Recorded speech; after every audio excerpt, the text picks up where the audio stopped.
भाइयों बहनों और मेरे प्यारे मित्रों, आप सभी को मेरा प्रेम भरा नमस्कार। स्वागत है आपका मेरे YouTube चैनल धार्मिक भावना पर। आज के वीडियो में हम एक रोचक विषय पर बात करने जा रहे हैं कि प्राचीन भारत की शिक्षा व्यवस्था के नींव समझे जाने वाले गुरुकुल अचानक ही क्यों समाप्त हो गए। इनके अस्तित्व को मिटाने के लिए अंग्रेजों ने क्या साजिश रचा था। लॉर्ड मैकाले नाम के एक अंग्रेज अफसर ने किस तरह सदियों पुरानी भारतीय मजबूत शिक्षा व्यवस्था को पूरी तरह से चौपट कर डाला। तो चलिए देर ना करते हुए शुरू करते हैं। हमारे देश की शिक्षा व्यवस्था को ध्वस्त करने का काम 1858 ईस्वी में लॉर्ड मैकाले द्वारा तैयार किया गया कॉन्वेंट स्कूलों ने किया। इसे लागू करने से पहले उन्होंने भारत की शिक्षा व्यवस्था का सर्वे किया था। इससे पहले भी कई अंग्रेजों ने भारत की शिक्षा व्यवस्था के बारे में अपनी रिपोर्ट दी थी। अंग्रेजों के एक अधिकारी G.W. लिटन और दूसरे थे थॉमस मुनरो। दोनों ने अलग अलग समय पर अलग अलग इलाकों का सर्वे किया। सन 1823 के आसपास उत्तर भारत का सर्वेक्षण करने वाले लिटन ने लिखा है कि यहाँ 97% साक्षरता है, और दक्षिण भारत का सर्वेक्षण करने वाले मुनरो ने लिखा है कि यहाँ 100% साक्षरता है। और उस समय जब भारत में इतनी साक्षरता थी तो मैकाले ने साफ कहा कि अगर भारत को हमेशा के लिए गुलाम बनाना है तो इसकी देशी और सांस्कृतिक शिक्षा प्रणाली को पूरी तरह से नष्ट करना होगा और उसके स्थान पर अंग्रेजी शिक्षा प्रणाली लानी होगी। और तभी इस देश में ऐसे भारतीय पैदा होंगे जो तन से तो भारतीय होंगे पर मन से अंग्रेज होंगे। और जब वे इस देश के विश्वविद्यालय को छोड़ेंगे तो हमारे हित में काम करेंगे। मैकाले उस वक्त अंग्रेजों को अपनी बात समझाने के लिए एक मुहावरा का इस्तेमाल कर रहा था कि जिस तरह किसी भी फसल को बोने से पहले एक खेत को पूरी तरह से जोत दिया जाता है, ठीक उसी तरह प्राचीन भारतीय शिक्षा व्यवस्था को भी जोतना पड़ेगा और अंग्रेजों के द्वारा अपनी फायदा के लिए बनाई गई शिक्षा प्रणाली को लागू करना होगा। इसी सोच के साथ काम करते हुए उसने सबसे पहले गुरुकुलों को अवैध घोषित किया। जब गुरुकुल अवैध हो गए तो समाज से मिलने वाली आर्थिक मदद अवैध हो गई। फिर संस्कृत भाषा को अवैध घोषित कर दिया और घूम घूम कर इस देश के गुरुकुलों को खत्म कर दिया।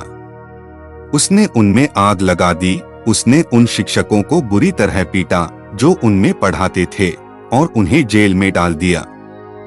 1850 तक इस देश में 7,32,000 गुरुकुल हुआ करते थे और उस समय इस देश में 7,50,000 गांव थे, अर्थात औसतन हर गांव में एक गुरुकुल होता था। और ये सभी गुरुकुल आज की भाषा में हायर लर्निंग इंस्टीट्यूट के समान शिक्षा उपलब्ध कराते थे।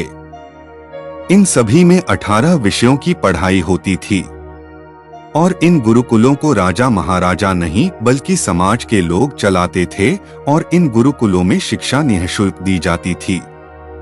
इस तरह सभी गुरुकुलों को समाप्त कर दिया गया और फिर अंग्रेजी शिक्षा को कानूनी रूप से वैध घोषित कर दिया गया और कलकत्ता में पहला कॉन्वेंट स्कूल खोला गया। उस समय इसे फ्री स्कूल कहा जाता था। इस कानून के तहत भारत में कलकत्ता विश्वविद्यालय का गठन किया गया, बॉम्बे विश्वविद्यालय का गठन किया गया, मद्रास विश्वविद्यालय का गठन हुआ और गुलामी के दौर के ये तीनों विश्वविद्यालय आज भी इस देश में मौजूद हैं। ऐसा कहा जाता है कि उस वक्त मैकाले ने अपने पिता को एक पत्र लिखा था। यह एक बहुत प्रसिद्ध पत्र है जिसमें उन्होंने लिखा था कि इन कॉन्वेंट स्कूलों से ऐसे बच्चे निकलेंगे जो दिखने में तो भारतीय होंगे लेकिन मन से अंग्रेज होंगे और उन्हें अपने देश, अपनी संस्कृति, अपने परंपराओं के बारे में कुछ नहीं पता होगा। जब इस देश में ऐसे बच्चे होंगे तो भले ही अंग्रेज भारत से चले जाएं, अंग्रेजियत इस देश को नहीं छोड़ेंगी। उस समय लिखे गए पत्र की सच्चाई अब इस देश में स्पष्ट रूप से दिखाई दे रही है और उस कृत्य की महिमा देखिए कि हमें अपनी भाषा बोलने में शर्म आती है। हम अंग्रेजी में बोलते हैं कि दूसरों के ऊपर हमारा प्रभाव स्थापित होगा।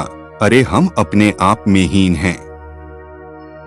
जिसे अपनी भाषा बोलने में शर्म आती है, वो दूसरों पर कैसे प्रभावी होगा। लोगों का तर्क है कि अंग्रेजी एक अंतर्राष्ट्रीय भाषा है। पूरी दुनिया में 204 देश हैं और अंग्रेजी केवल 11 देशों में ही बोली पढ़ी और समझी जाती है। फिर यह अंतर्राष्ट्रीय भाषा कैसे हो सकती है। शब्दों के मामले में भी अंग्रेजी समृद्ध नहीं, गरीब भाषा है। इन अंग्रेजों की बाइबिल भी अंग्रेजी में नहीं थी और ईसा मसीह को अंग्रेजी नहीं आती थी। अरमिक ईसा मसीह की भाषा और बाइबिल की भाषा थी। अरमिक भाषा की जो लिपि थी वो हमारी बांग्ला भाषा से मिलती जुलती थी। वह भाषा कालांतर में विलुप्त हो गई। संयुक्त राष्ट्र संघ की जो भाषा अमेरिका में है वह अंग्रेजी नहीं है। वहाँ सारा काम फ्रेंच में होता है। जो समाज अपनी मातृभाषा से कट जाता है उसका कभी भला नहीं होता और यही रणनीति के तहत मैकाले ने गुरुकुल को समाप्त करने का काम किया था। तो भाइयों बहनों, आज के लिए इतना ही। मुझे लगता है कि मैं आपको यह समझाने में सफल रहा हूं कि आखिर वे क्या कारण थे कि हमारे गुरुकुल खत्म हो गए। ऐसी ही रोचक एवं ज्ञानवर्धक चर्चाओं में जुड़ने के लिए हमारे चैनल धार्मिक भावना को लाइक, शेयर और सब्सक्राइब करें। तो चलिए मिलते हैं अगले बार एक नई वीडियो, एक नई जानकारी के साथ। तब तक के लिए आपका दिन शुभ हो। धन्यवाद।